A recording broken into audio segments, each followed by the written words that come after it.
Thank you for joining us on the program, everyone. It's been described as the Hurricane Tinubu effect, a quiet but calculated political wave now sweeping across Nigeria's opposition states, from Plateau to Adamawa and now Taraba. Conversations are shifting from performance to political survival. Now, the whispers we're hearing now is that Governor Agbu Kefas may soon defect from the PDP to the ruling APC. Leading that call is his own advisor on political matters and special duties, Right Honorable Josiah Sabo Kente, a former Speaker of the Taraba State House of Assembly, a professor of mass communication, and now one of the governor's most influential aides.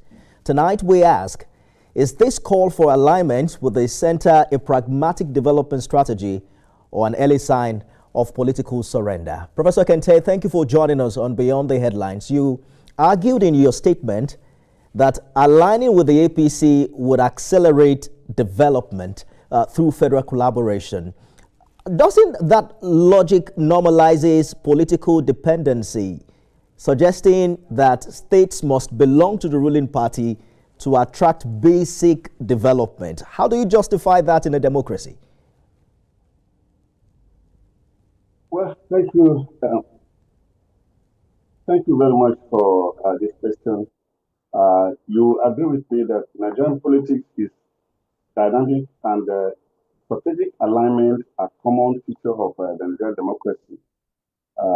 And you agree with me that with the PDP facing internal crisis and the declining influence nationally, a move to the APC to safeguard the governor's political future and that of his loyalists.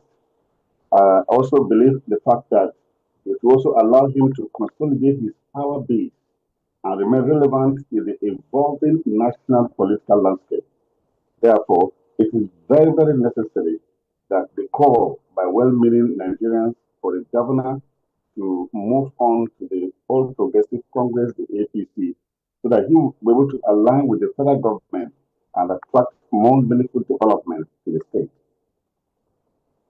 Some have said that, some have described your statement as a betrayal of mandate.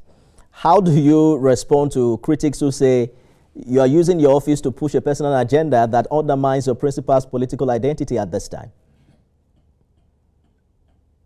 Well, it is very normal that the PDP will feel betrayed, especially considering that the governor rose to the party to power under his platform. But as suffice it to say also that what is permanent in politics is interest. And if you discover the fact that your interest does not align with the wishes and aspirations of the people, you have to move to a place where you feel safe and you will be able to work and deliver the dividends of democracy to your citizens. So I don't feel as if it is a betrayal of trust, but it is in view of the sweeping changes to the government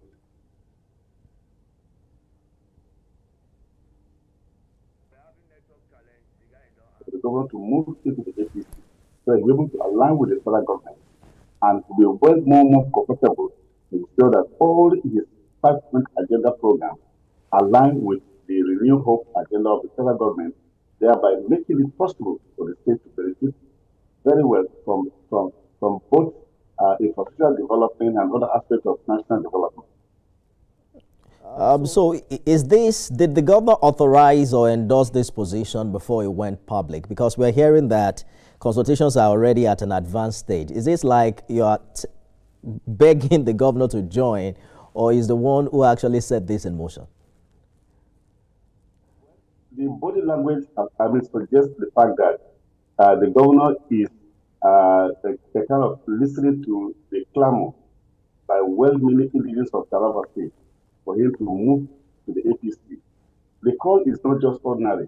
The people of the state are very wise and very intelligent enough to know that what is happening at the national level is not something that we just sit back and watch things move on in other parts of the country and then you went back.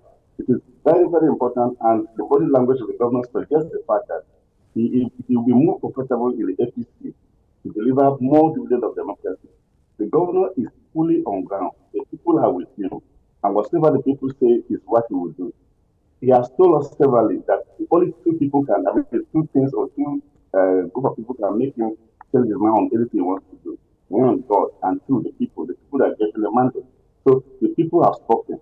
They say the voice of the people is the voice of God. So I want to believe that he's listening to the voice of the people, which indirectly is the voice of God for him to move on. Precisely, what's the timeline here? Do we expect him to move before the end of the year? Certainly, by the special grace of God, all things being equal, one or two things have been put in place. And once those strategies or those processes are completed, I can assure you that it will not be long that we will lay the cat off the bag. He is doing wide consultations. He has consulted widely, and the consultations are still on. Even there are people that are more interested in him moving to the APC. They have been calling. He has not called us to come and consult with us. We have all assured them that they should just hold their peace. It's not be long. You get to their doorstep and you consult with them. Whatever the outcome of the consultation, we might publish in the nearest future, in the next few weeks or so. Prof, we have to go now, but Taraba is just one of the only 3 PDP-led states left in the Northeast. Do you genuinely believe that Governor Kefas can retain credibility and political capital if he crosses over to the ruling party, especially after being elected on the platform of the PDP? What do you think? Do you think he'll be able to carry the people along, and what would it impact? How will it impact directly on the zone? Well, you are talking about issue of credibility. The name Dr. Agbu Kefas, if I may add that, is the symbol of credibility in Taraba State. There is nowhere in Taraba you go today that you won't hear Kefas, Kefas, Kefas, Kefas. Kefas is fully on ground. Anywhere you can imagine, in fact, from his policies and programs, you can imagine when he came on board, he declared a free and compulsory education at both the primary and secondary school level. Children of the poor, children of the rich, children of those that even don't know where they are really coming from, they are all have the opportunity of going to school. Even before he became the governor of Taraba State, when he was still in the military and the other national assignments, he has done further. He has done a lot for the citizens of the state. He has sponsored over 500 people, 500 students who acquired degree programs in Taraba State. Now, when he became the governor, he said, if I was not a governor and I could provide scholarship for people to go to school, now that I'm a governor, why won't I give even children of the less privileged members of society to also have access to education? So this policy alone has made him very, very popular among the people of the state.